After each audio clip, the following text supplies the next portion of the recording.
welcome to The Rational Live. I'm your host, David Dole. It's been a short week, I feel. This week went by really quickly for me. I don't know if it's the same for you. I feel like I didn't really feel this week even started till today.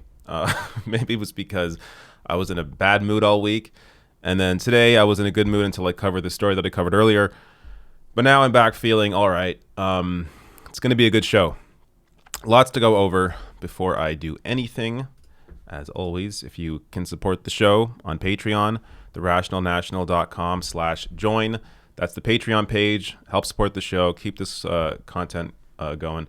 You can also, there's other ways below the video in the description box through PayPal, Streamlabs, joining on YouTube, and Super Chats, of course, that'll take throughout the stream as well. What else? I guess let me just go through a little summary of what we're talking about today. So Trump gets introspective. Yes, he does. And I'm going to also flash back to another time when he was somewhat introspective, which just really goes to show you he's aware that he's not a good person.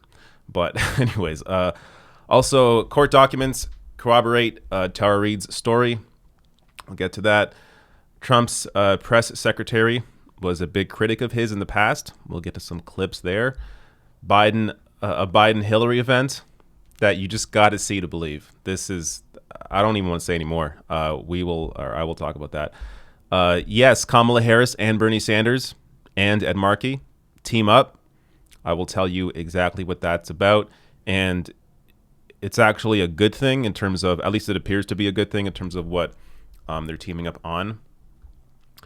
Also, data shows Never Trumpers are minuscule compared to Bernie Sanders supporters, and yet they have a ton of or massive platforms when it comes to media appearances. I'll discuss that. And lastly, we'll end on some Dave Rubin goodness. I haven't talked about Dave in a while, but this stuff is too funny, so we will get there.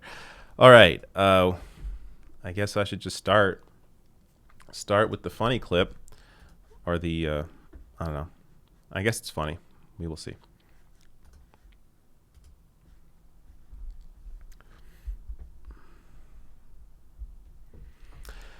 So Donald Trump has a Mother's Day message for everybody.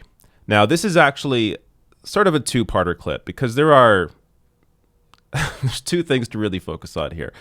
Let me just play the clip. He was on Fox and Friends where he gave this Mother's Day answer, but then he also, after giving this weird answer, he gets into his own mom and gets a little more introspective than we're used to hearing from Donald Trump. So first, here is the clip. And this Sunday is Mother's Day. What are your plans? What are you going to do for Melania? And do you have a message for all the moms that are watching this morning? Well, we'll be together. I'm going to Camp David a big meeting with the Joint Chiefs of Staff. And Camp David is this very special place that nobody ever gets to see, but it's a great work environment. And we're going to have meetings on different things. And our military has never looked better. It's never been better. We've never had the kind of equipment that we have now. And, we had planes that were 50 years old and more. Fighter jets, now we have the best in the world, the F-35 and the F-18, and what we have is incredible. The equipment and the people we have are great, but they have to have equipment, and we spend 1.5 trillion, really more than that, and we've totally rebuilt our military, which you have to do. I'm a very budget-conscious person, but you have to do. The nice thing is all built in the USA, and plenty of equipment coming. A lot of this equipment is coming. Right. So it's very important that we have the best military, and we have our military has never been in condition like it is now, and soon will be.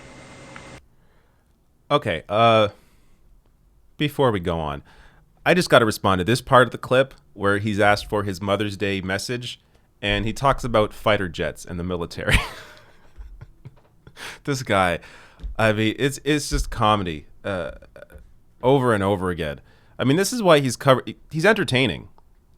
This is why this stuff is covered a lot in the press. This is entertaining. This is hilarious. At the same time, of course, the administration is incredibly destructive. The response to coronavirus has been nowhere near what is necessary.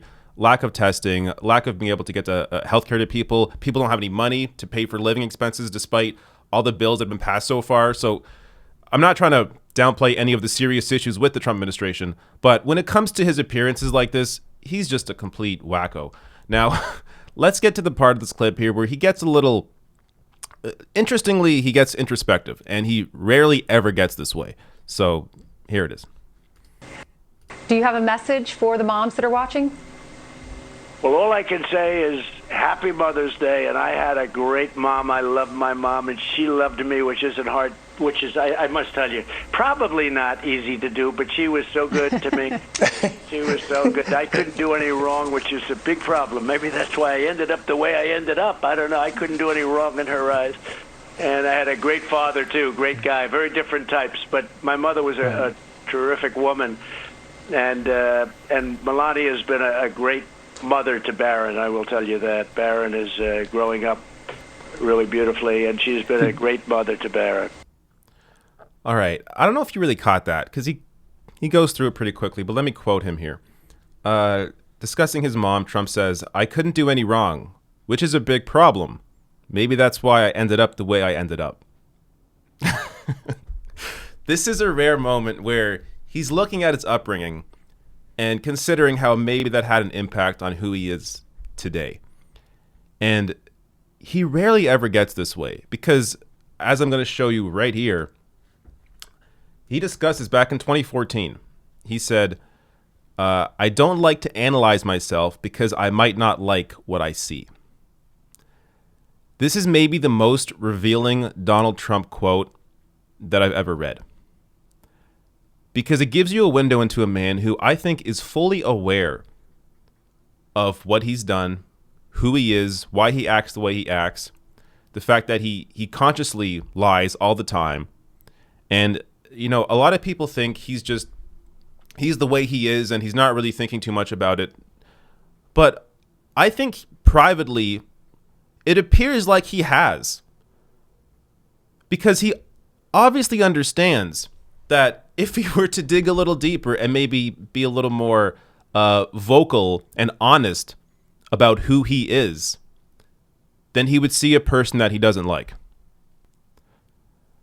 So this is not in any way trying to humanize Trump. I hope people aren't taking it that way. I just want people to understand that this is a person who is knowingly evil. He's a horrible man, and he knows he's horrible.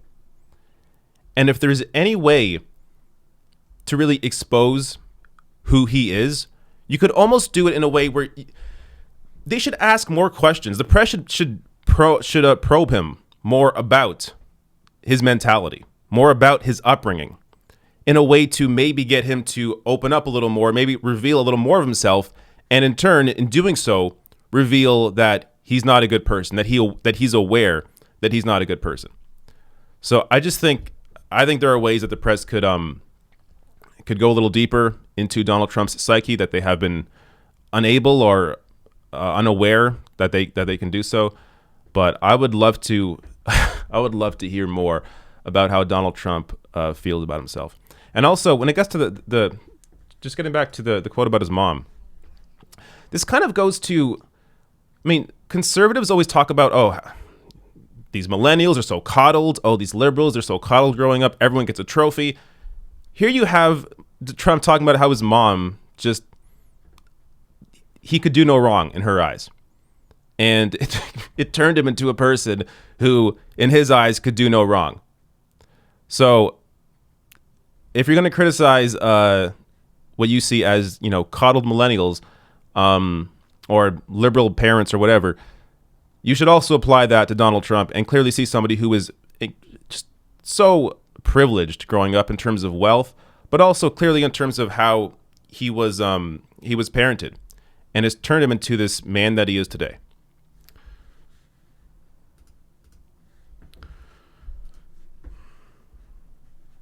Okay.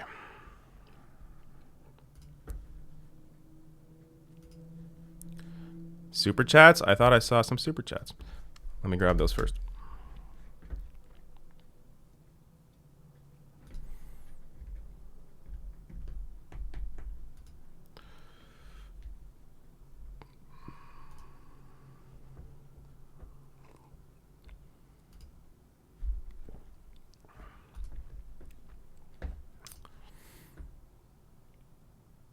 Here we go.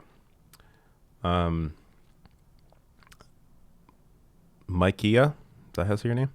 Mikea Lapierre. Been watching your show for probably around a year now. Big fan. Thanks for what you do.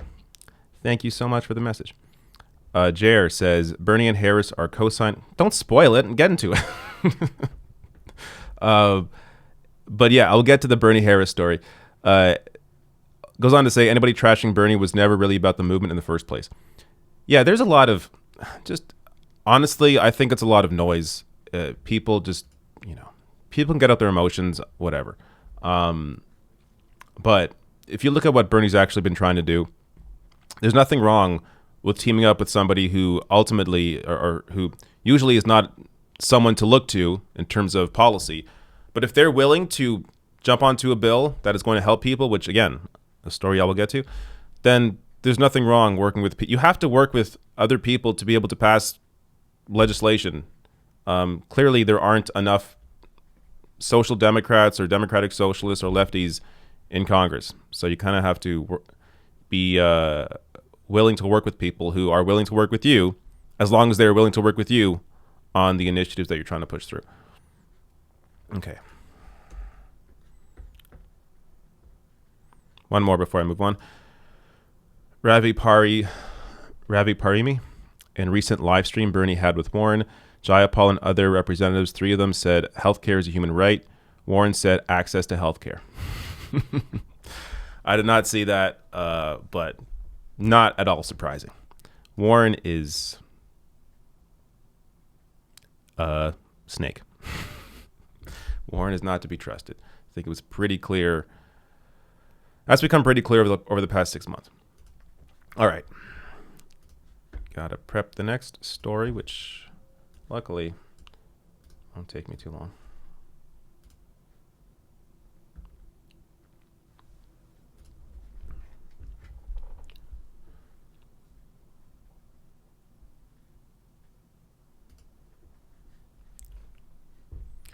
So more evidence has come out corroborating Tara Reade's allegation against Joe Biden. Now, before I even get to this new piece of information, just to go over some of the other evidence that has already come up, she told a neighbor back in the late 90s about what happened, about what Biden did to her in 1993, as Tara Reade was a staffer for Biden back then. So this neighbor that she told came out recently in Business Insider, discussed the story. And this neighbor, by the way, said she is voting for Joe Biden. She is a Joe Biden supporter still, even knowing the story. So, not to go after her character, but if you have somebody who is a Biden supporter and she says, yes, Tara Reade told me about this experience, it's pretty much impossible to deny. Also, former interns that worked under Tara Reade. So Tara Reade, basically, she, I forget her exact position, but she worked with interns. The interns, former interns that worked under her in Biden's office, they remember her leaving her job abruptly. So they've been interviewed about that. And also Reade's mom calling into Larry King in 1993. This is on tape. I've discussed it before in a different video where Tara Reade's mom is discussing what can, my daughter do. She just left this high profile senator's office and something happened there.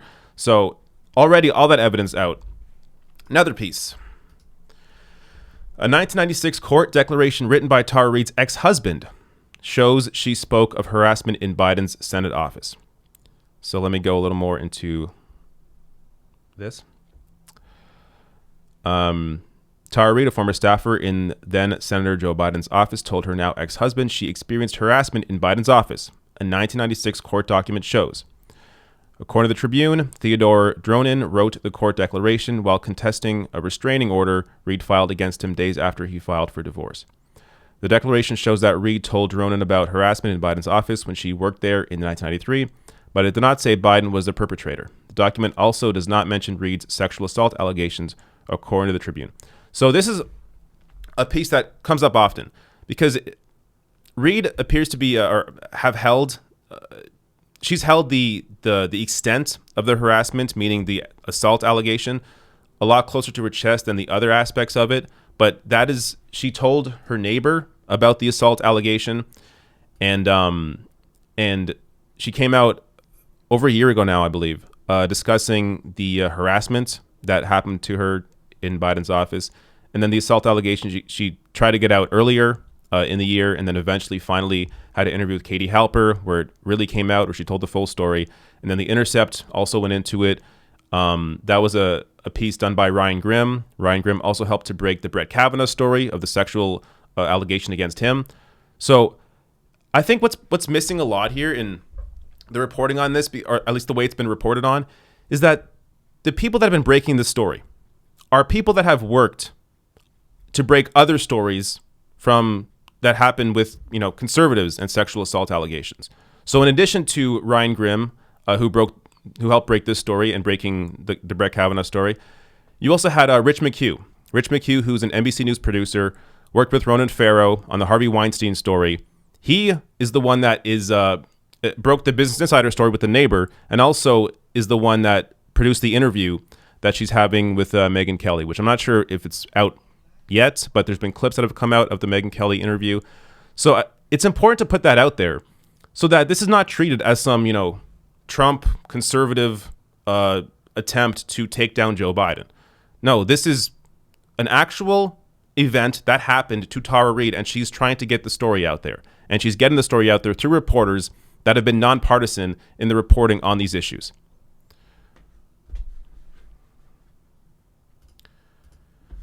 All right.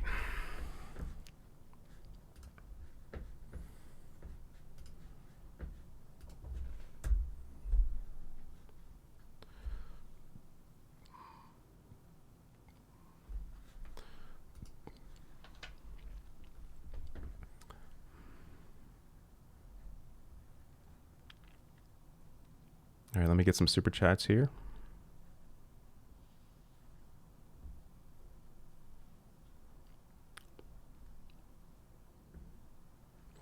Moss Arts says, "Hey David, wondering if you have any thoughts on Keynesian economics and how it's been incorporated into many national COVID-19 relief benefits plans." Well, yeah, I mean, this is essentially Keynesian economics is as far as these governments are willing to go. So I have no issue with investing into people with pouring money into these plans. Essentially, it's the one way that they understand how to help people. I want your specifics on exactly what you are curious about, but yeah, I have no issue with it. Mossart's thoughts on a potential Ventura third-party run, or Howie Hawkins, or even just thoughts on voting third-party in a two-party system. So I got to say, I'm becoming a little more open to the idea. And that's because of how horrible Joe Biden is. You really have to be able to separate yourself from voting to vote for somebody who's sexually assaulted. Often, the way I try to look at voting generally is look at it as a tool, meaning that what are your options? What are your realistic options, and how can you, and usually looking at it through harm reduction. So if the Democrat is going to cause less harm, general harm, than the Republican, then vote Democrat. And it doesn't mean like voting for the Democrat means you're putting your heart and soul into that person and you agree with everything they're saying. That's not how I view voting. But a lot of people view voting that way, and they obviously can't vote for Biden even before the assault allegation.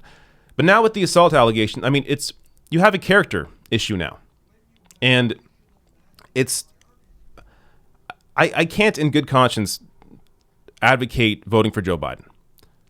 The only thing I would, I have no concrete position on this yet, because I think everybody has good positions in terms of, or everybody has a good argument in terms of what they want to do. I think there's good arguments to vote for third party. I think there's a good argument to vote against Trump. I don't think there's any good argument to vote for Trump or vote for Biden. But if you want to vote against Trump, meaning I guess by default you're voting for Biden, then I could understand your argument that way. But I'm definitely more open to third parties. But there has to be somebody. There needs to be somebody with a big name. Jesse Ventura, I think, has the ability to do that. I think he also has the ability to potentially speak to a lot of conservative-leaning independents, as well as speaking to progressive independents. So he would have to have, I mean, he would need to start now and be vocal now and get out there immediately. Name recognition is so much. Name recognition and being able to really get the message out there and appear like you're a viable candidate means everything. Now, I still think that the idea of him winning is almost, or any third-party candidate, any independent winning is almost impossible. But if he can raise the Green Party, if he's a Green Party candidate, and it can raise the Green Party to the point where they hit, 5%? So they become a more viable candidate. They apply for, or a more viable party where they can apply for federal funding. Then good. Howie Hawkins, I don't know as much about. I've heard mixed things though, but I don't want to get too. I don't have any fully formed opinion yet on Howie Hawkins, but I've heard mixed things on him. But also Ventura, I heard Jesse Ventura doesn't support Medicare for all. I got to look into that again. Maybe that's different now, but I'm sure there are positions that he's taken that I don't agree with. But when you look at any independent candidate, say it's Ventura versus Biden and Trump, who are two people that have a history of sexual harassment, sexual assault, clearly are on the wrong side of issues. Trump's been a garbage president for 4 years. Biden has had a horrible record for 40 years. I just don't. The Democratic Party, if they want to win and be at least a little more confident going into November, they have to replace Joe Biden. They have to find a way to replace him. I'm not sure how they would do that. I'm not sure if it would require Biden to step down. I don't know. But Biden is not a good candidate. He speaks to people that are over 45, that are reliable Democratic voters. He speaks to the Hillary Clinton base. I mean, Hillary said this herself a few months ago, that Joe Biden's building the kind of coalition that I had, as if that's supposed to be a good thing. She lost. So how would that be, how is that a selling point? You need a candidate that can speak to young people, that would actually excite people under 45 to come out and vote. And not just under 45, but people, 40% of the country that doesn't vote. You have to get those people out if you want to win as a Democrat. If you simply rely on voters over 45, the Democrat's going to lose.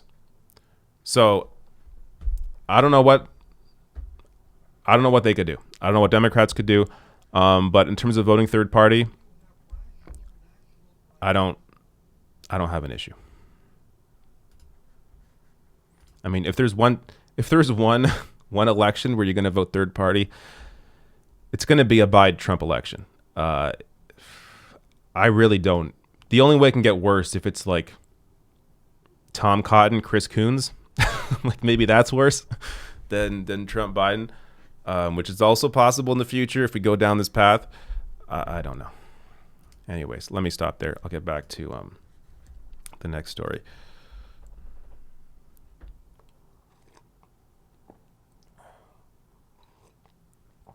All right.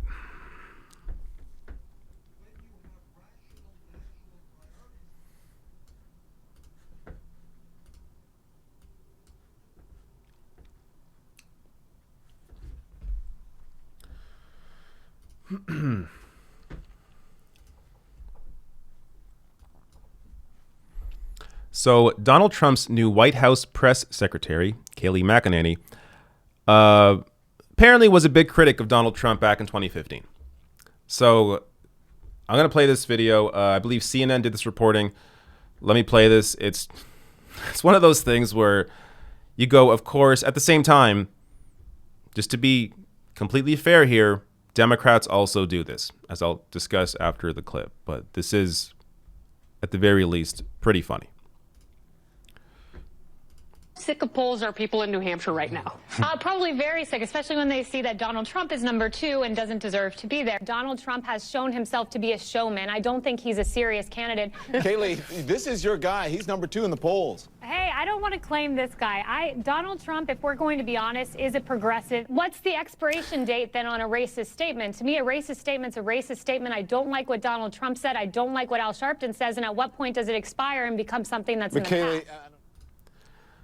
All right, so just a little taste of Kayleigh McEnany being a critic of Donald Trump. Now, of course, this isn't even really about Trump.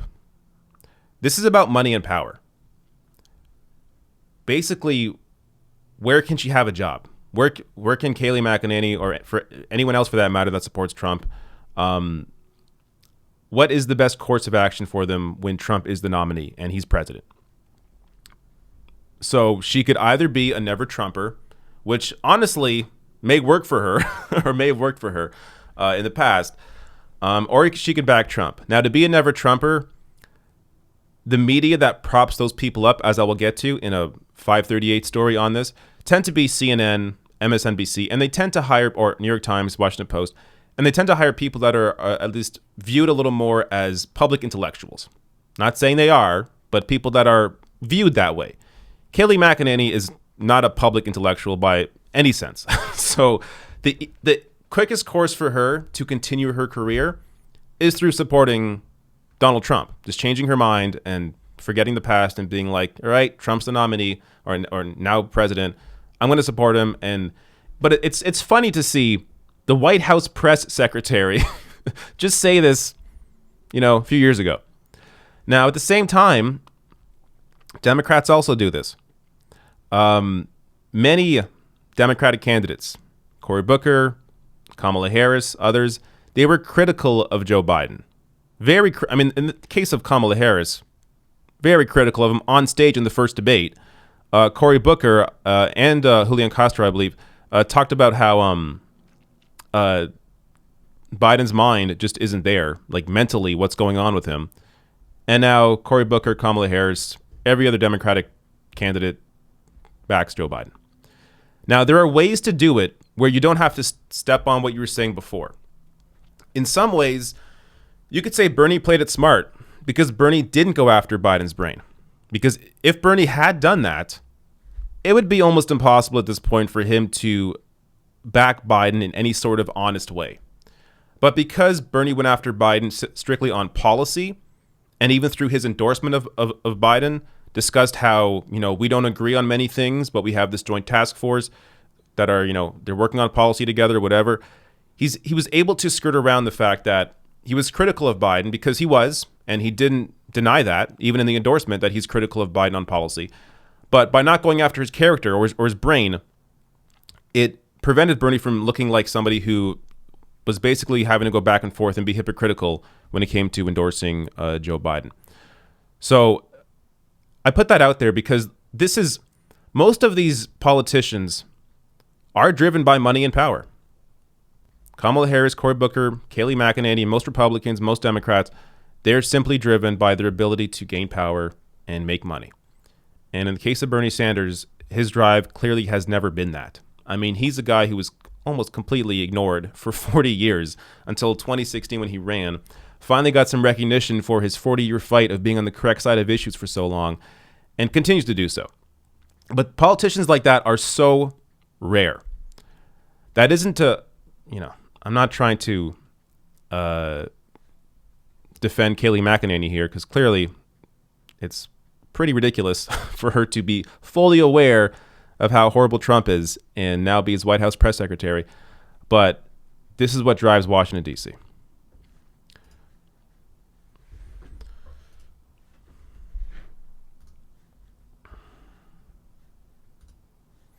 Okay. Back to chats.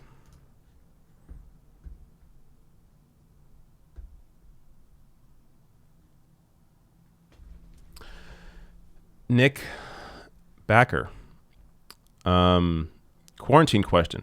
How many times can you reheat a cup of coffee before you give up on it? I'll hang up and listen, thanks. I don't think I've ever reheated a cup of coffee. I make the coffee.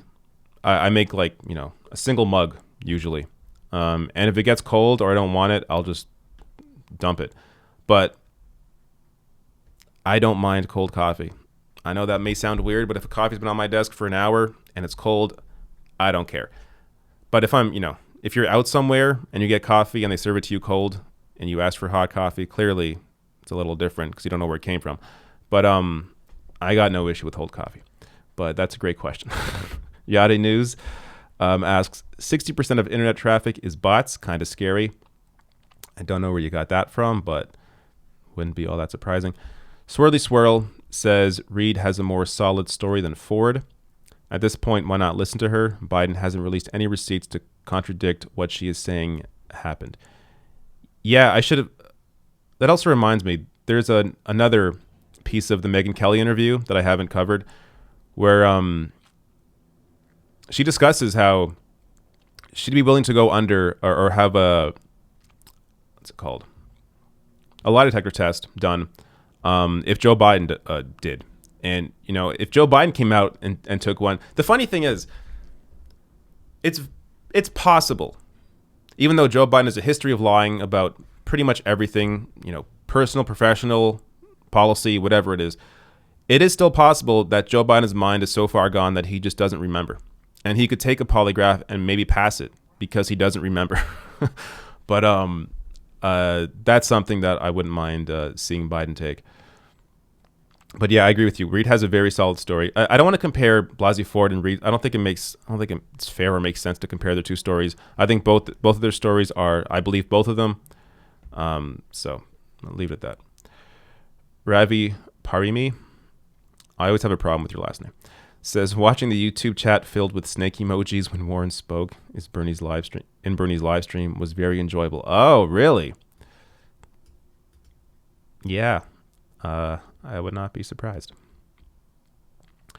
Junie McGraw says, hey, David, do you think the Me Too movement is dead? I want anybody who's been assaulted to speak out, but within 3 years, this organization is mask off. It depends how you view the Me Too movement. If you view it as like an organization, then maybe. But the whole point was to really change the culture. And to, like, that's not going to change.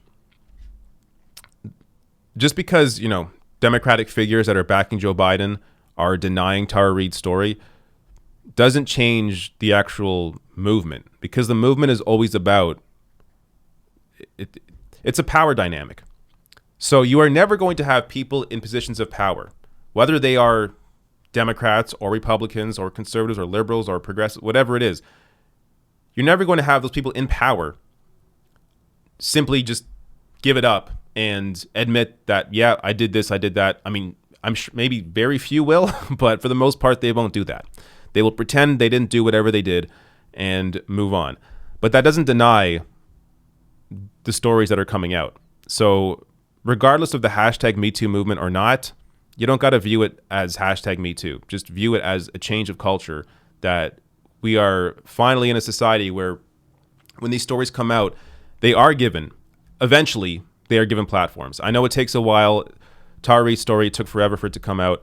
And clearly, it's really exposed the issues with how the Democratic leadership and how mainstream press treats these stories differently depending on where they're coming from. But with that said, Tara Reid always had a platform when it came to The Intercept, to Katie Halper's show, to The Hill, to other progressive channels, to my channel. So the stories are always going to come out regardless of how people in power feel about them. Ravi Parimi again says, Dianne Feinstein on Tara Reid. Where has she been all these years, really? That's what Dianne Feinstein said. I haven't seen Feinstein's words. Too much news. But yeah, of course, all these Democratic leaders, they're going to back Biden. That's just how it is. Sierra and Bark, if I got your name right, says, if you need cheering up, there is a good feel-good story about Irish people donating and helping Native Americans repaying kindness shown to them. Really? That's a very random story. Irish people donating and helping Native Americans. I'm in a pretty good mood today. But maybe I'll check it out later. All right. Moving on.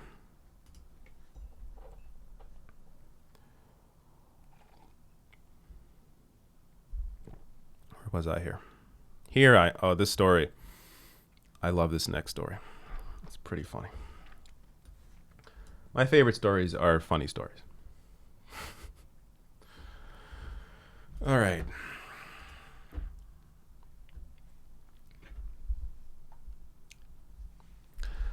So, since we are in this pandemic and Joe Biden can't do real, in-person, high-dollar fundraisers, he is holding a virtual one and holding it in conjunction with Hillary Clinton. Now, I got to show you how they've set this up. So this came out through Politico. I believe they were the first one to leak this.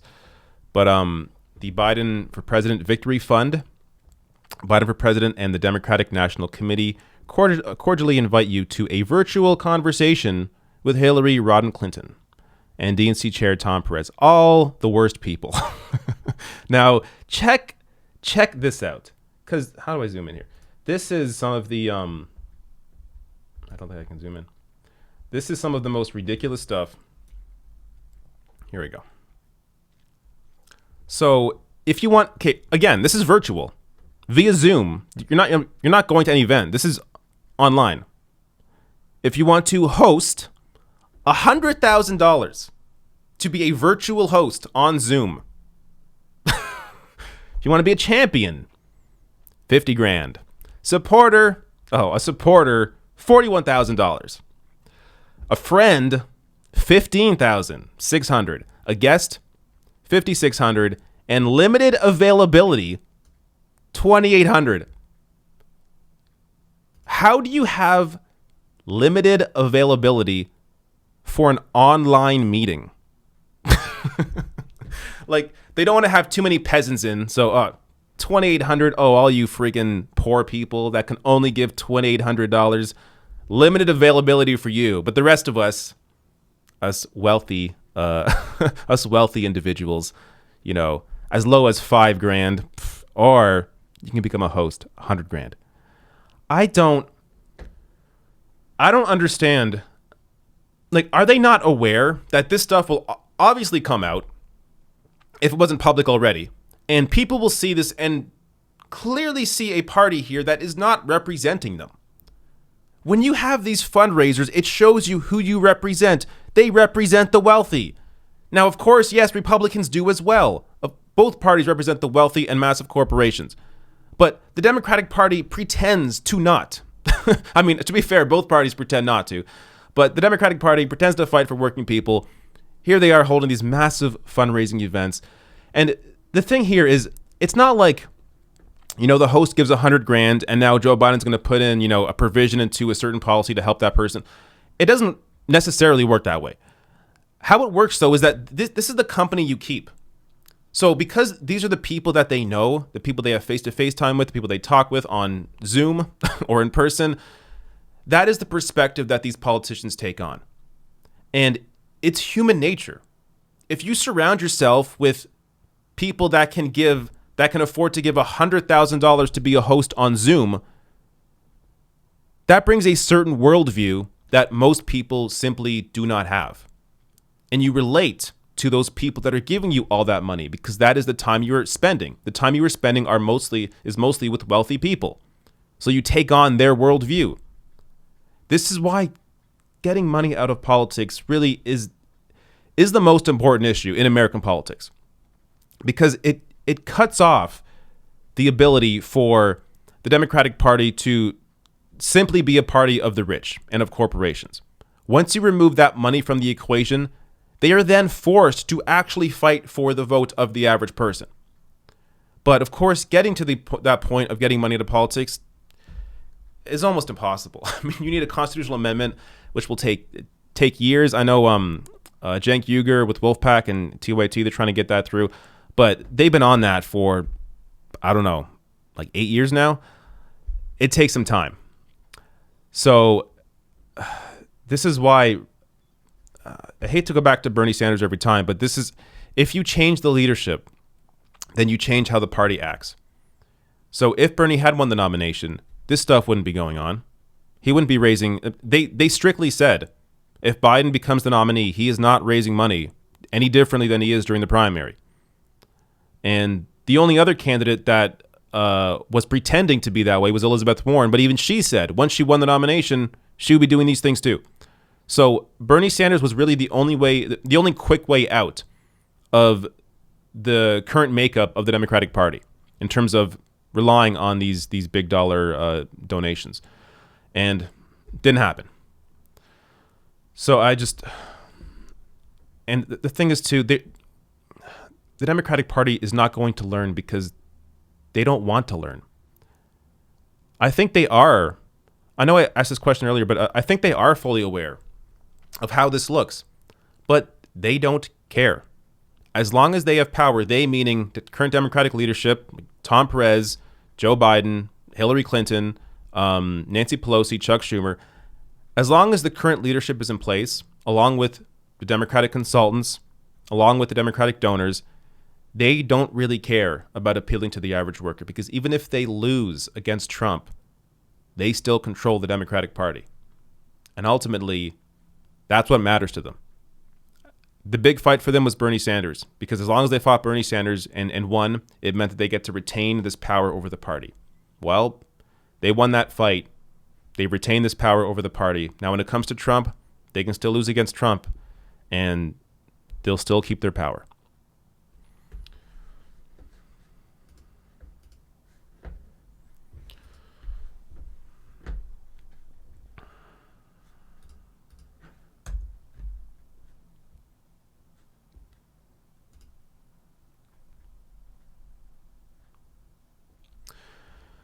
Super chat from Francis Leroy says Jacinda Ardern for USA President. Jacinda Ardern. Oh, the Prime Minister of New Zealand? Yeah, not happening. I don't think she wants to come over to the U.S. Mateus N says, keep it 100. You had to choose an 8-year Biden presidency or Trump another 4 years.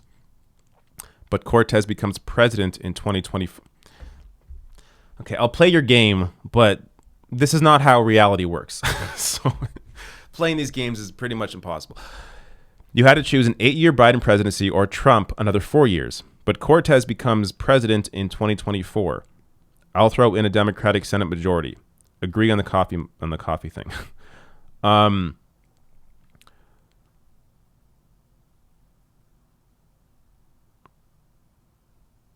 I can't play this game. I don't know. I also don't even know if Cortez would be the best choice in 2024. Honestly, I would back Nina Turner or Rashida Tlaib over Cortez. But like, there are so many unknowns. That's why I don't like these games.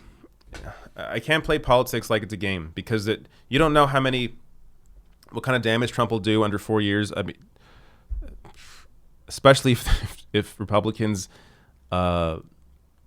say win back the House and keep the Senate, you do not know what kind of damage he could do. At the same time, 8 years of Biden, you're almost definitely leading to like Tom Cotton in 8 years.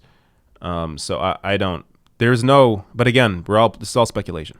That's why I don't like this game. I don't know. Sorry, but thank you for the super chat. Apologies.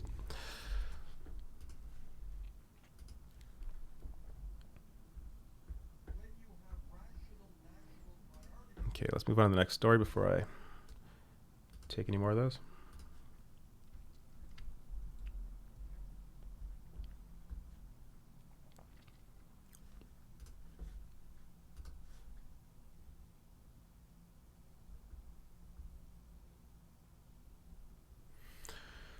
All right.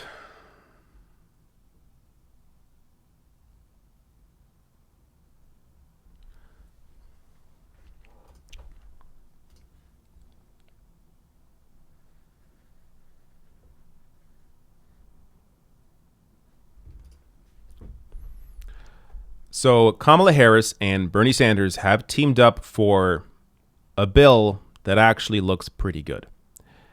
Now, I know there's a lot of, people are going to be skeptical of, especially of Kamala Harris, but looking at the details I've seen so far, this is actually a really good bill. At the same time, the idea of it getting passed, it's almost impossible. But let me show you what it is. So here's CBS News. Of course, they're going to center it around Kamala Harris. Kamala Harris proposes monthly income boost for Americans during COVID crisis. Getting into the details here, and I do want to get into, I may even read this whole story. Just to give you the full context. Senator Kamala Harris of California is joining former primary opponent Bernie Sanders and Ed Markey of Massachusetts in trying to provide an additional monthly income boost to Americans who make under $120,000 a year as they face financial pressures during the coronavirus pandemic. The trio introduced new legislation Friday that would provide every individual with an annual income under $120,000 with $2,000 per month until the COVID-19 crisis is over. Now, Bernie Sanders has since March supported a universal basic income of $2,000 a month. I think he realizes that's just not going to happen. So maybe he feels this is a little more possible if they means test this to $120,000 or people that make under $120,000, which ultimately, I mean, would be most people in the U.S. Now, you can make some criticism and say, hey, if you live in, New York or San Francisco, it's going to be, your living expenses are a lot different. So even if you usually make $120,000, if that money's not coming in now, you still need that $2,000 a month to help you as well. I get that. But in terms of being able to potentially maybe at some point pass something where you're actually getting money into Americans' hands, having it means tested with the kind of Congress you have right now you almost have to do it because there's no other way. You're not going to get Democrats on board for anything universal. So this is likely as close as Democrats will ever come, and Republicans, if at all, will ever come to helping people with a quasi-universal benefit. So children and other dependents can also be recipients of the proposed tax rebate program. It would retroactively pay recipients from March 2020 until 3 months after the Secretary of Health and Human Services determines that the public health emergency has ended. So this is full coverage from the beginning of the crisis until 3 months after it's over. The CARES Act gave Americans an important one-time payment, but it's clear that wasn't nearly enough to meet the needs of this historic crisis, Harris said in a statement. The monthly Economic Crisis Support Act will ensure families have the resources they need to make ends meet. I'm eager to continue working with Senator Sanders and Markey as we push to pass this bill immediately. So there's also, some more details here I just want to share. According to the legislation, every U.S. resident who meets the income threshold would obtain the payment regardless of whether or not he or she has filed a tax return. This is a very important point. A lot of people who, in order to get the payment before from the $1,200, you needed to have filed tax returns. So you get it regardless. The bill also forbids debt collectors from seizing rebate payments. This was not protected under the $1,200. Homeless individuals and foster youth would also receive payments through this bill. In a statement, Sanders said, if we can bail out large corporations, we can make sure that everyone in this country has enough income to pay for basic necessities of life. All right, I think we get the point. So this is a pretty good bill. Now, it is, to put this into perspective, what has happened so far, this Congress has passed, 3-4 bills, and people still can't afford food, can't afford rent, can't afford to live. It really exposes, if it wasn't already obvious before, when it should have been obvious this entire time, it exposes where the focus of national politics is. It's on helping corporations. And, some people defending it will say, well, yeah, of course, give corporations the money and they'll be able to pay their employees and keep the employees on. But there's no guarantees with that either. I think there's like a 6-month window or even less than that when it comes to these corporations and them having to keep their employees on. So you're going to see a massive drop-off once these massive companies are able to lay off the people they want to lay off after taking this bailout money. They're all going to do it. Capitalism is all about making as much money as possible for the people at the top. So the people at the top of these companies, they don't by and large, most companies do not care about their workers. They care about making as much money for themselves as they can in the short term. So by simply relying on corporations to be the benefactors and give people the money and the means necessary to be able to live, it's completely ridiculous. The government exists to help people to have a safety net there, to ensure, it should ensure you have health care. It should ensure there are some standards when it comes to health care, when it comes to the EPA, when it comes to wages. Like, there has to be some kind of safety net there if you lose your job. And Americans just don't have that. Now, comparing it to Canada, while we don't have a universal basic income, the $2,000 a month that we do have applies to most people. So most Canadians can get, again, if you've been impacted by COVID-19, you lost your job or you're being paid less, whatever it is, most people can apply and receive the $2,000 a month in Canada. Students get $1,250 a month, and there's also a 75% wage subsidy. So Canadians, for the most part, have been taken care of. Now, I don't want to get, there's a whole other discussion there about why that's happening, because Trudeau's getting a lot of the credit for it, even though the NDP in Canada, the more left-wing worker party in Canada, has been the one pushing for those reforms. So a lot of the credit should be going to the NDP. But regardless, whatever, Canada generally, for the most part, is doing a much better job taking care of people here than Americans are being taken care of. Now, again, I say this as somebody who is criticizing the U.S. government, who's criticizing Trump, who's criticizing Democrats, who's criticizing Republicans. If I'm going to do a video on just Canada alone, yeah, I got my issues with how Canada has handled this and how we could do a lot more. But just as Americans, you need to understand that what you have in the U.S. is nowhere near what a lot of other countries have in terms of their governments taking care of them. And, the big word and this whole, or the whole mindset in the U.S. is about, freedom. How much freedom do you really have when you don't have healthcare guaranteed to you? When your company can just lay you off and you have nothing. You get $1,200 once. How much freedom is there really? It's all luck. In America, it's all about what family you're born into. If you're born into wealth, if you're born into privilege, you're awesome. Or if you get lucky, maybe you did work really hard, but again, you got those lucky breaks. You were able to make it through, build yourself up, build a company, whatever. That's not most people. Most people don't have those lucky breaks. Yes, it takes hard work, of course, but it also takes a lot of lucky breaks to be able to make it in America. So if you don't have that built in, essentially you're relying on being born into the correct family. And that's just, it's a ridiculous system. And that isn't to say, Canada, of course, has issues. Other countries, European countries, of course, there's issues everywhere. There is no perfect system, even in healthcare. I have issues with the Canadian healthcare system. But compared to the U.S., I mean, it's just not even close. I feel bad. And this is why we should all really be focused on how America treats its citizens.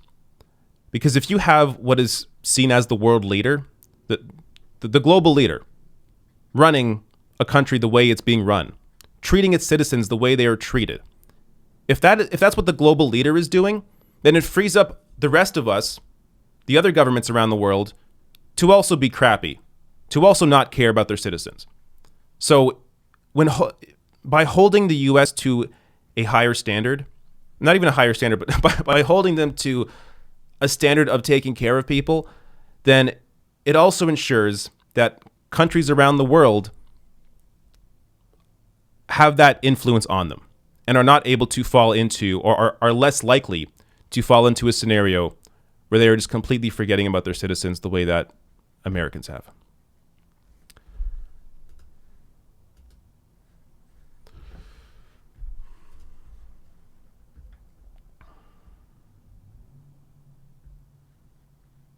All right.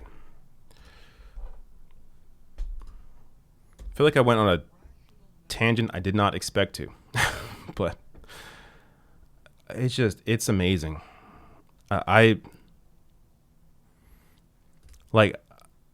This crisis right now it's depressing. It's depressing for me, but it's nowhere near how I would feel if I was living in the U.S. in a situation where where there was no hope. And it's the kind of thing where I can't put myself in those shoes. I just don't know what it would be like to live in a country where you have no healthcare, you have no income, and you're in this crisis, you can't really go outside.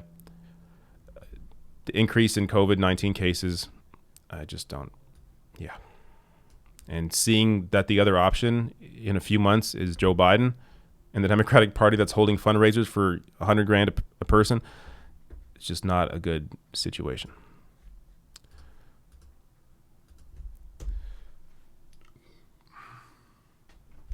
I am burping. Sorry.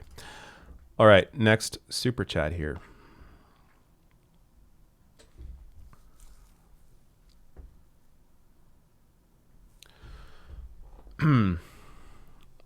Aerith 4 says, voter strike, rent strike, general strike. I don't know how a voter strike works. But yes, I'm down with you. I just don't. There has to be some kind of national figure to be able to push that forward ultimately. Because it's hard to coordinate something like that. J Hope's Ego says, what do you think of Yang and Tulsi being promised cabinet positions? Certainly preferable to Pompeo and Yang. Not to mention Obama, who kept half of Bush's cabinet. Hashtag not me, us. I know Yang was. I don't think I knew Tulsi was. But it makes sense considering her endorsement.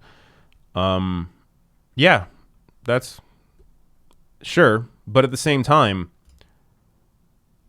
is it just for show? Or are they actually going to have some power? These are things you have to see. Because at the end of the day, you still know who's pulling the strings in the Democratic Party. It's money. It's wealth. It's consultants. It's the same people that have always pulled the strings. So, yeah. I mean, I agree with you. It's certainly preferable to Pompeo. Yeah. There's no denying. I hope there's no denying that a Biden administration with people like Yang and Tulsi is preferable to Trump.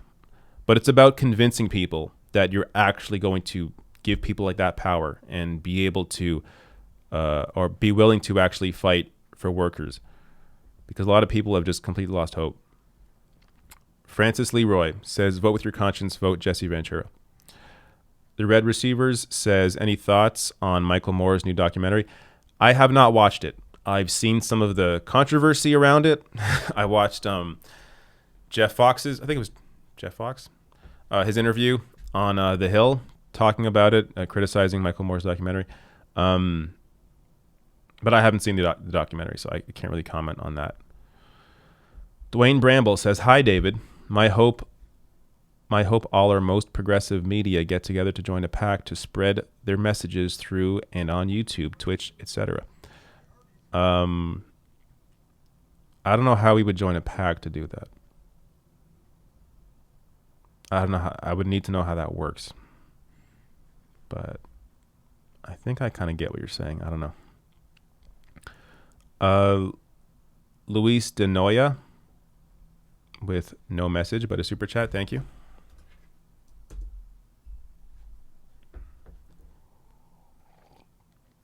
It could be Lewis. Maybe it's Lewis. But it looks kind of Portuguese. So I think it's Luis. Random Rapper says, in Australia we have JobKeeper. We have JobKeeper at $1,500 per fortnight. What? Job Seeker around $1,350 per fortnight. This is all until September. We also have Medicare for all. Okay. It's just funny to see a fortnight as like the means of giving out money. But yes, Australia seems to be doing pretty good. Again, compared to the U.S., it's just every country is doing a lot better. It's pretty obvious. I mean, the healthcare system alone, then you look at the money in people's hands, like it's yeah.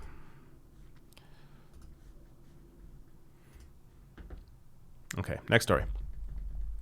Where was I? This one. All right. You will see what I'm talking about.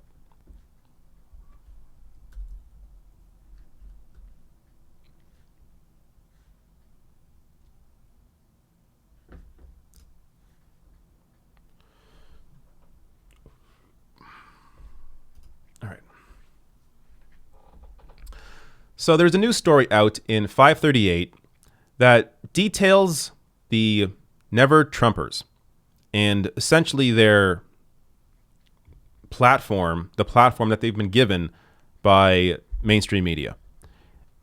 First, before I even get to the actual article, I think this tweet sums it up well, gives you the overview.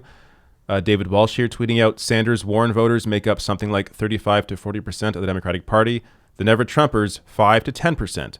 The lesson here is that elite networks trump mass mobilization. So I will get to exactly what he's talking about here. Basically, before I even read this, Never Trumpers have so much power when it comes to the media. I mean, you can't turn around without finding a new one. MSNBC, CNN have Never Trumpers on all the time. Again, these are conservatives, former Republicans, some of them, or current Republicans that are just never, they're against Trump. But at the same time, they're also Never Sanders. And these are the people that had more power during the primary in terms of getting their selection than the progressives or Democratic Socialists or Social Democrats when it came to Bernie Sanders. So even though they are a minuscule part, and most of them are still Republicans, they had more power over Democrats, over the Democratic Party in terms of supporting and pushing up Joe Biden than progressives did. But let me get to some of their data here because this is really fascinating. So Never Trumpers found a home in the media. By pure numbers, the anti-Trump conservative bloc is both fairly small and not that remarkable. The group of Republican voters who disapprove of Trump is similar but slightly smaller than Democrats who disapproved of then-President Barack Obama during his first term. Before I even go on, think about how little screen time, camera time, mainstream media time that Democrats who disapproved of Obama had. I mean, there was a moment where maybe like 6 months where Cenk Uygur had a show on MSNBC in, I think, 2011. Glenn Greenwald used to be a regular on MSNBC. There were others that were on MSNBC that had been critical of Barack Obama, but that ended fairly quickly. And meanwhile, you see Never Trumpers making up the same amount in terms of percentage, but having this massive platform. Conservatives who really hate Trump probably no longer identify as Republicans. 11% of Republicans switched their party affiliation between December 2015 and March 2017, according to Pew. But surveys suggest that the share of Democrats switching affiliation in that same period is about the same. It's hard to be precise about this. Data suggests at most 10% of American voters overall are anti-Trump but generally lean Republican. That's not nothing, but between 40 and 50% of Americans are likely to vote for Trump in November. But while this is hard to prove conclusively, anti-Trump conservatives are arguably way overrepresented in elite media. It's not hard to prove. We see it in front of our faces, at least compared to their numbers in the general population. The New York Times, for example, has 3 conservative-leaning but Trump-skeptical opinion columnists: David Brooks, Ross Douthat, Brett Stevens, and no columnists who regularly align with the president. MSNBC has programs fronted by 2 anti-Trump hosts who closely aligned with the GOP establishment, Joe Scarborough and Nicole Wallace, a former communications director for President George W. Bush, and no explicitly pro-Trump host. Now look, the whole angle of this article is about, there's a lack of pro-Trump hosts and people when it comes to, MSNBC, CNN. Yeah, obviously. But the actual analysis here should be, where are the Bernie people? Like, where are the Bernie supporters? Where are the progressives? Because they are the bigger chunk, as was discussed here by David Walsh. They are the bigger chunk when it comes to the Democratic Party. So if MSNBC and CNN are supposed to be representing the Democratic Party, or at least, let's say, to be super fair to them, if they're supposed to be representing objective reality, they should be having on progressive supporters, progressive politicians. There should be hosts like Anna Kasparian on MSNBC, but there isn't. Among the 53 Washington Post opinion writers highlighted on the paper's website, 7 people who have identified with conservatives and or the Republican Party in the past but regularly attack Trump. Just 4 are conservatives who regularly defend the president. Numerous anti-Trump conservatives are also featured prominently on CNN. So again, this is all from, I'm not going to read all this, but this is all from a very conservative perspective. in the sense that they're comparing it to where are the Trump supporters. But look, this is the issue with the media. It's perspective, regardless of, take party out of it for this comparison. Regardless of party, you have a media that represents the wealthy. That's what it is. It's a media of class. You have the people with wealth, the people that identify with massive corporations or work within massive corporations, the business leaders, those kinds of people. Those are the guests on these shows. You have, and that exists regardless of network. That exists in Fox News. That exists on CNN, MSNBC, New York Times, Washington Post. That's what the mainstream media is. It is the media of the wealthy. So that's where the actual analysis needs to be here. They get all the stats right in terms of analyzing why do, this 5% of Republicans that don't support Trump, why do they have this massive platform? Yeah, they're exactly correct. But the extra layer of analysis here should be, where the hell are the Anna Kasparians or the Kyle Kalinskis or the Cenk Uygurs? Like, why aren't these people on television? Why aren't they hosting shows on MSNBC and CNN? And the answer is because these are MSNBC and CNN, like Fox News, they are representing corporate interests. They are representing the status quo, the establishment.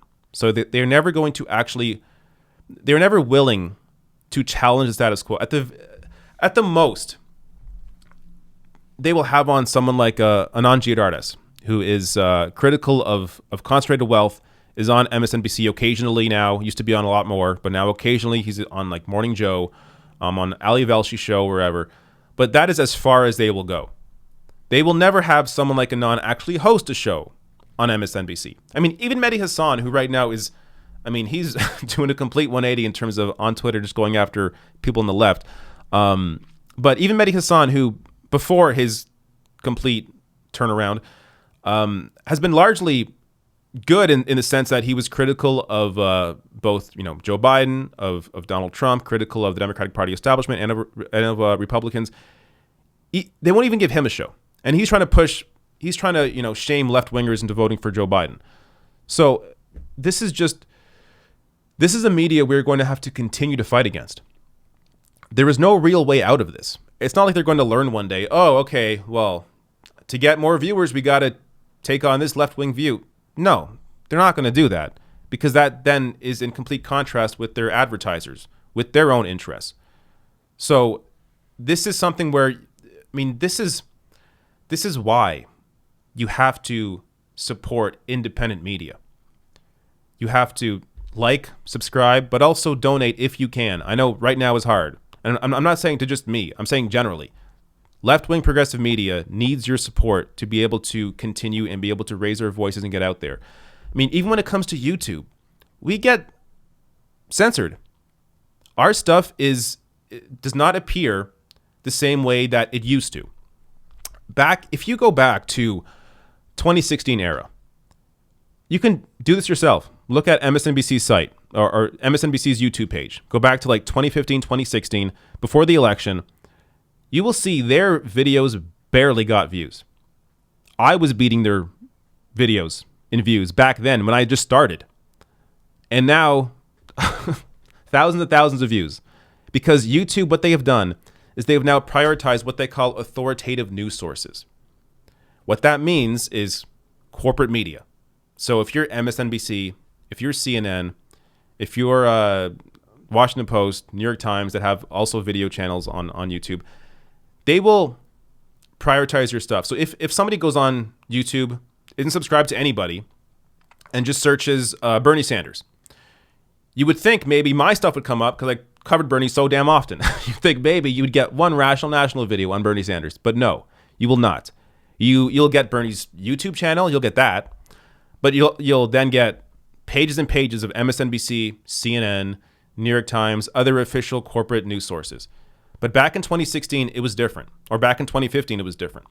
Where you would search up the news and you would actually get myself, you get Kyle Kalinske, you get TYT, you get Humanist Report, you get whoever. You get progressive media. But we are stuck in this situation now where the very platform we have to live on is working against us, or working against our ability to get our own message out there.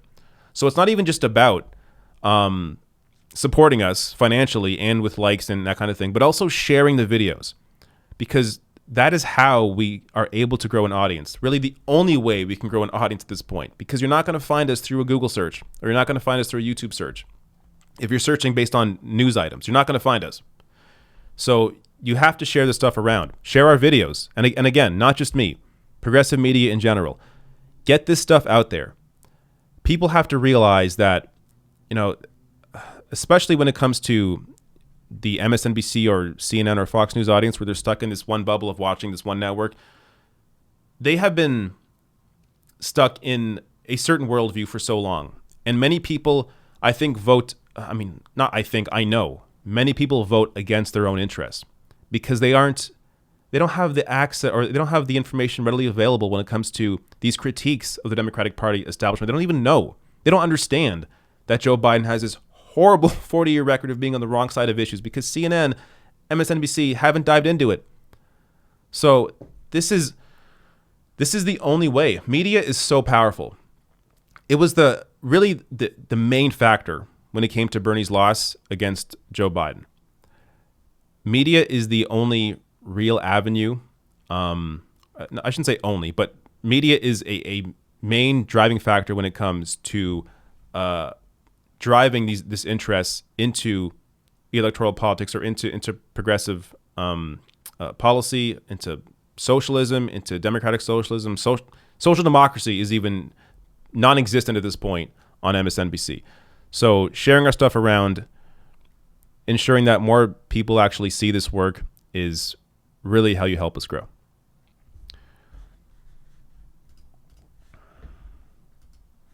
All right.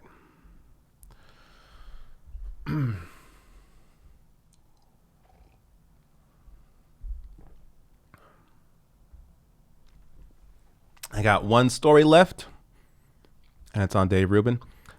So first, if there are more super chats, I will grab those.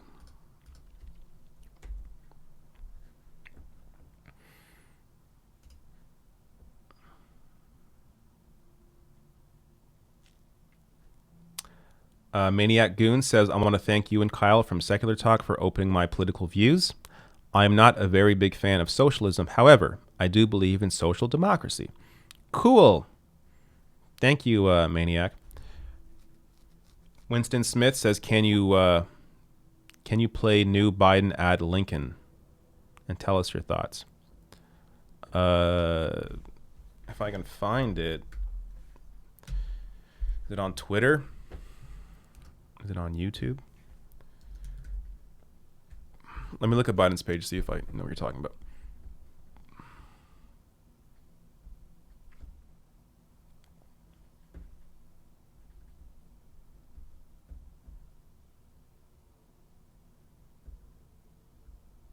Okay, maybe I'll if someone can direct me to it later. Oh, here it is.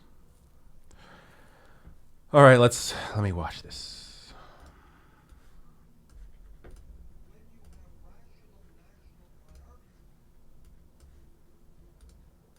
Here we go.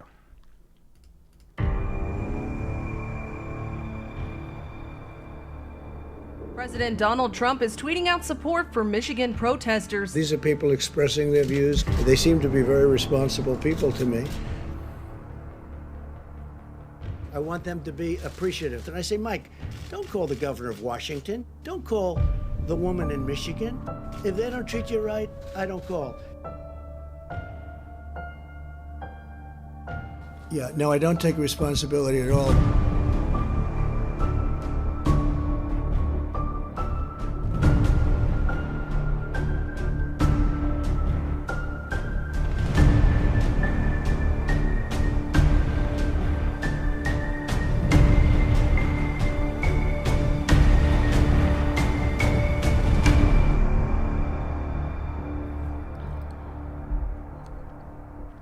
It's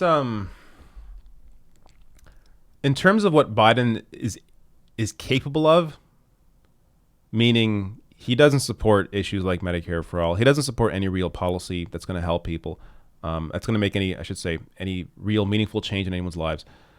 Because of that, Biden's real only course of action here is to focus on Donald Trump. So in terms of that, I think the focus makes sense. I think that's all he has to work with. So he's going to focus on Trump. I think it makes sense to focus on what's been going on under Trump in terms of the coronavirus and the lack of response.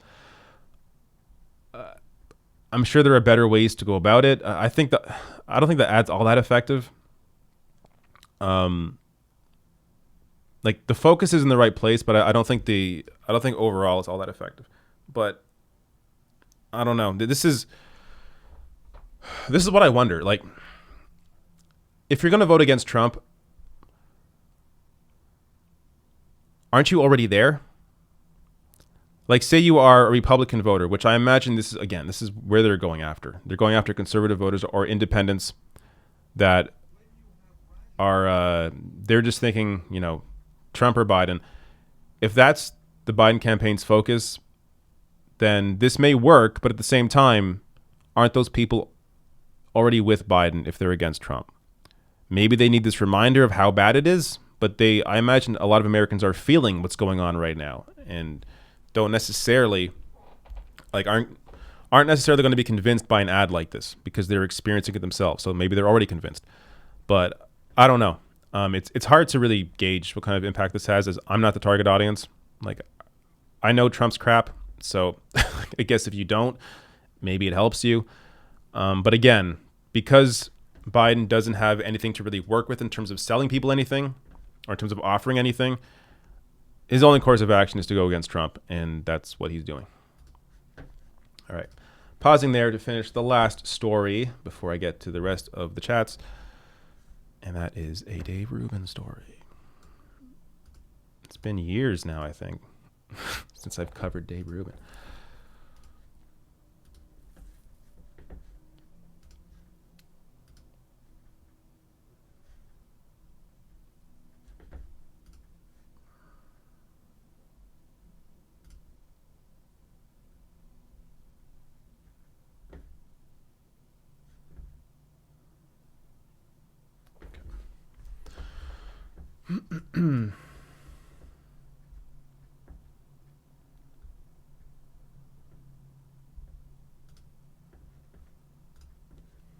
All right.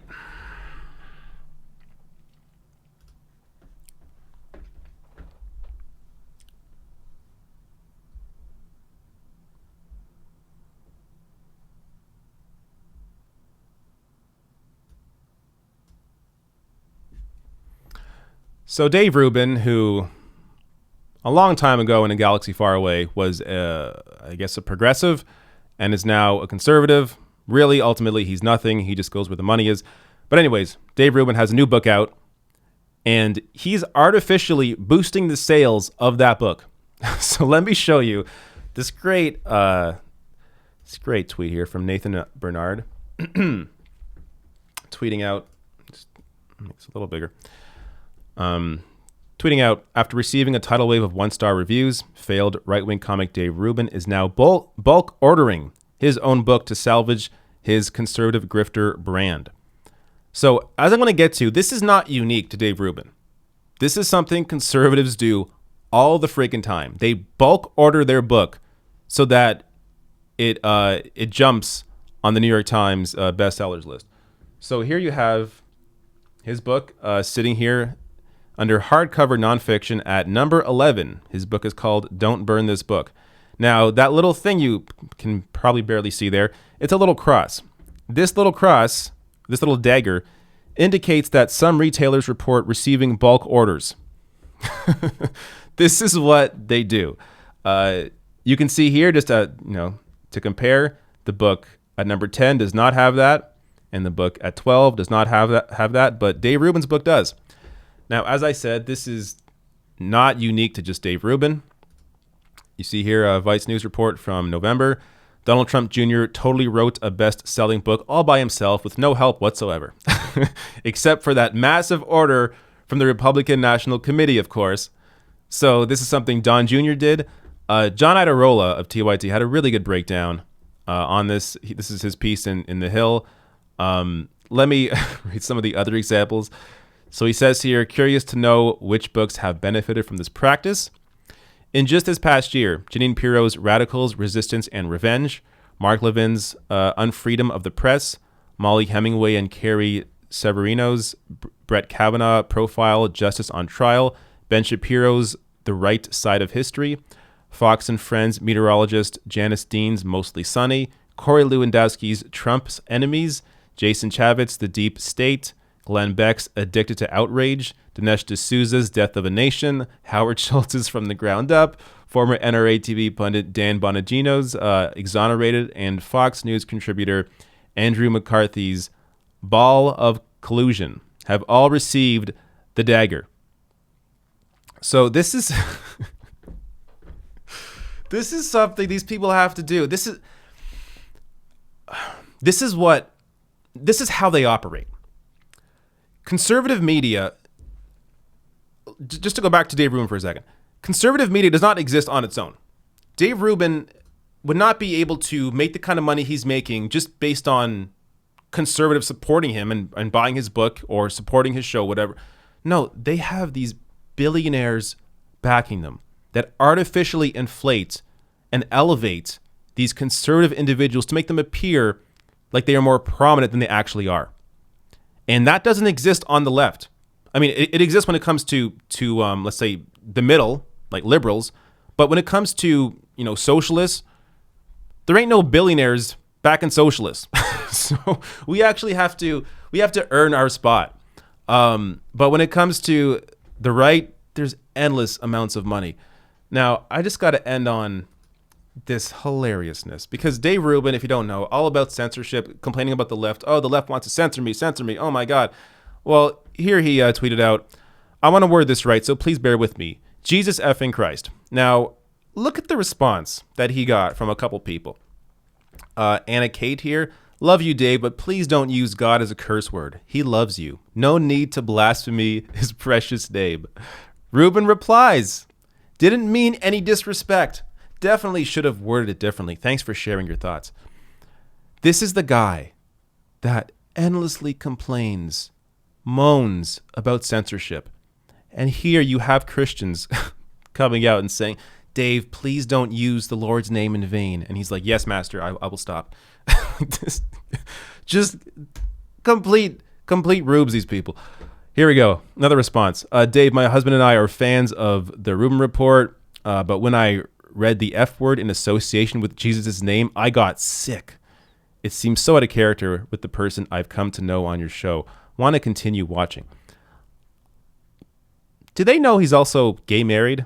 I mean, they should. He says it every other sentence. But, okay. I'm just... whatever. Comments like that, whatever. The real focus here, though, is, again, the reaction. Dave Rubin. Wasn't meant to offend. And if I did, I apologize. Appreciate you reaching out respectfully. It is so sad. I don't know how these people live. I don't know how they sleep at night. I don't know how they operate. All Rubin has done is chase money. That's all he's done. So he will, write books about, oh, don't burn this book, the left outrage. Oh my God, censorship, crazy. And then somebody complains that he says Jesus effing Christ, and he gives in. So sad. Okay.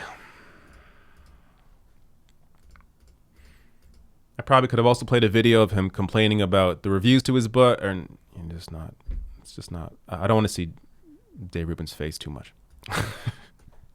All right. Chats, right? Where's my shit? Here it is.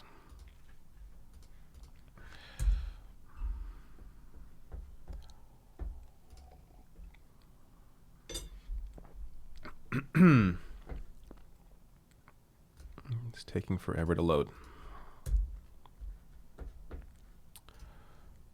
Here we go.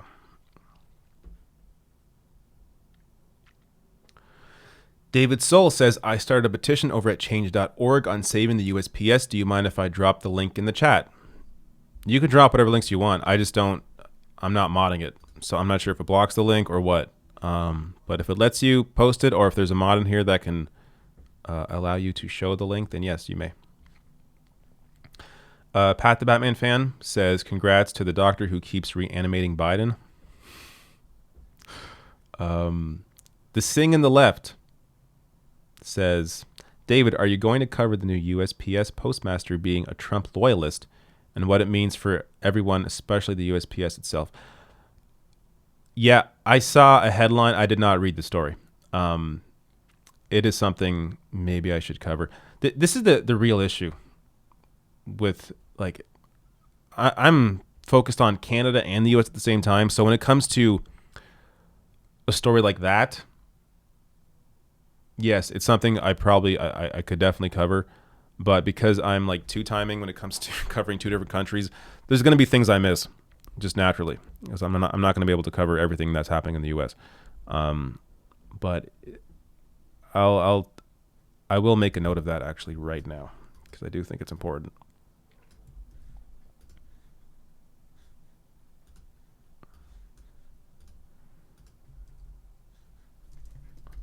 Okay.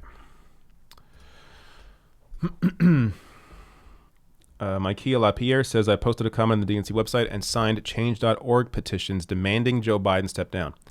Anyone have any ideas of how else we can speak out? Good question. It is very hard for the average person to have a real voice unless you all work collectively together. So apart from, those petitions, that kind of thing, you can share those petitions, share videos about Biden, whatever it is.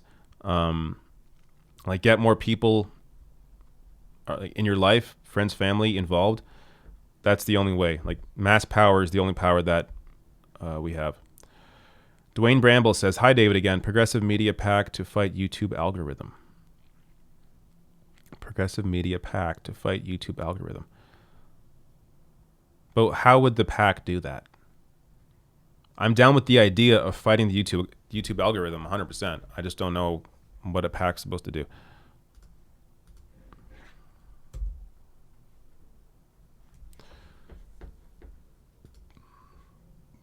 Ravi Parimi says, supporting independent media, thumbs up.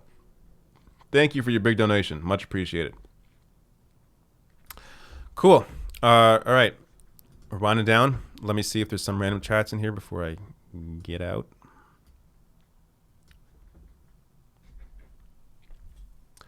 Pax UNDP says, please more about Canada.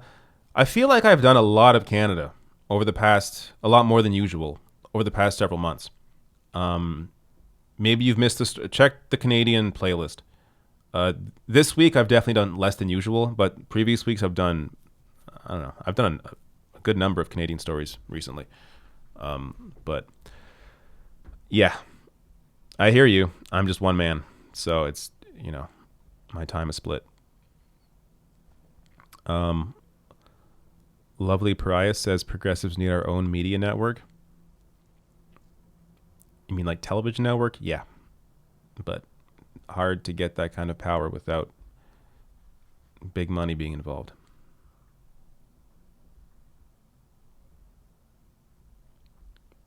All right. Let's grab a couple more out of here. Also, yeah, I think I see new super chats coming in. If you're sending a super chat in, understand, do it now. There's like about a minute delay. So if you plan to send one in and I'm logged off already, I apologize, but here we go. One just popped up. David Soul says, thank you for allowing me to drop that link. I realize online petitions don't mean much, but thanks anyway. No problem. I wouldn't say they don't. I mean, yeah, a petition doesn't mean everything, but I also wouldn't say it doesn't mean much. It can have an impact, and it's important to show that there is a unified voice when it comes to certain issues. All right. Maybe I can grab one more random one from the chat. What's happening here? Jay Pearson says, another one of your heart, soul, mind, and strength videos. Thanks, David. Thanks, Jay. I always see you in the chat and in comments being supportive. Much appreciated. All right. Any topics, issues that I should get on here?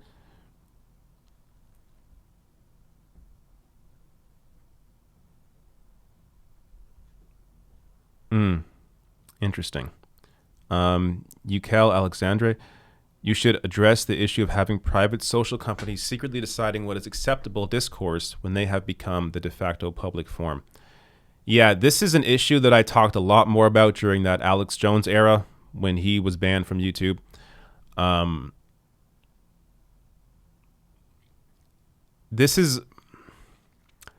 There's no easy solutions, but there's been ideas floated about having some sort of, or somehow nationalizing Facebook or nationalizing YouTube, or having a public version of those platforms where they aren't under, the restrictions of a private corporation. But even with that, how would that work cross-border? Would be my question. Like, say there's a nationalized YouTube for the US. How does that work for Canada or Europe? So there's always going to be those kinds of issues. But that said, yeah, there has to be, it's important to have these ideas out there. Ultimately, the way I've seen, like, my approach, the easiest approach to fixing YouTube would be simply if YouTube hired a lot more humans. Like right now, what's happening is they've relied almost exclusively on an algorithm to decide, what's good, what's bad, what should we prop up, what we shouldn't. And also, of course, the decision that they have to lift up these authoritative sources, being, MSNBC, CNN, Washington Post, all these corporate media sources. By them doing that, that is what has made the biggest impact. Because YouTube back in 2014, 2015 was fine. I'm sure there were still some issues, but for the most part, it was fine. But then you had, certain events happen that then pushed YouTube to be a little more restrictive when it came to monetization, when it came to propping up certain videos. So yeah, there has to be somehow a return to the way YouTube was, while still somehow protecting them from what they're so afraid of when it comes to these conspiracy theories and people making stuff about coronavirus or about whatever. And the obvious solution would be to hire more humans, more people that can see, okay, this is, and again, you're always going to have issues because, you don't know how the individual that's looking at this content leans.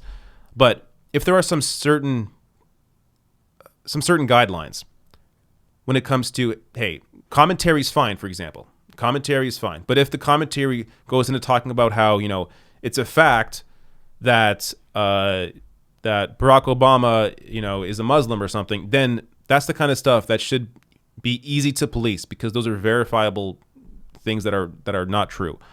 So basically, they got to hire more people. And because they're a massive company, what they want to do is rely on the algorithm, have as little, when it comes to employees, have as little payroll as possible. So not putting too much money into people and just relying on the computers so they make a ton of money for themselves. And that's the issue. But if they invest into having a panel of people that are, I guess, journalists or somewhat have some kind of guideline when it comes to looking at this content, then they can go through news content and, go one by one to anything that's maybe flagged and being able to see if it's just commentary or if it's the actual, just fake BS. But that's not going to be perfect either, because there are, of course, going to be situations where, someone's going to see, I don't know, a video I do, for example, or a video Kyle Klinsky does where maybe he says something that isn't viewed as the norm. And because it's viewed a different way, it's going to be flagged, even though it shouldn't be. It's going to be a constant battle, which is why ultimately we just need viewer support. That'll keep us going. But one more refresh on the super chats before I jump out of here. Melinda Ortega says, Drunk David on Instagram is the best. Cheers. Oh, you know what's funny? There are some things that I did on Instagram that I forgot that I did. And nothing crazy. I was just listen to music dancing.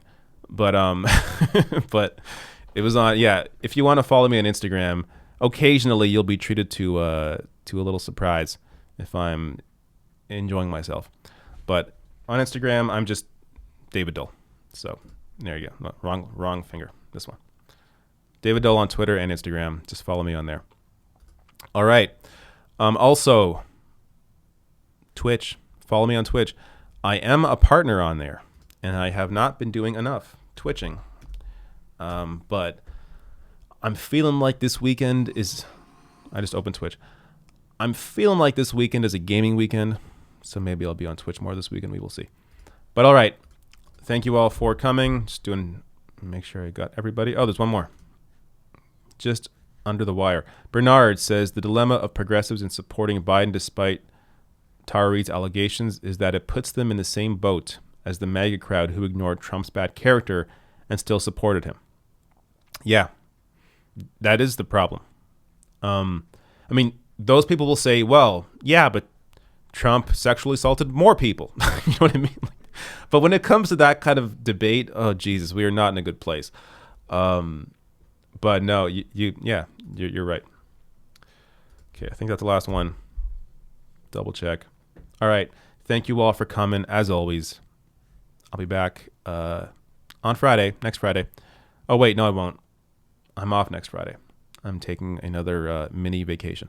Just a mental break from all this stuff. So I'll either be live on Wednesday or Thursday. I have not decided. But if you want to follow me on Twitter and follow TRN Show on Twitter, you will know when I'm going live. All right. Thanks for coming. See you all next week.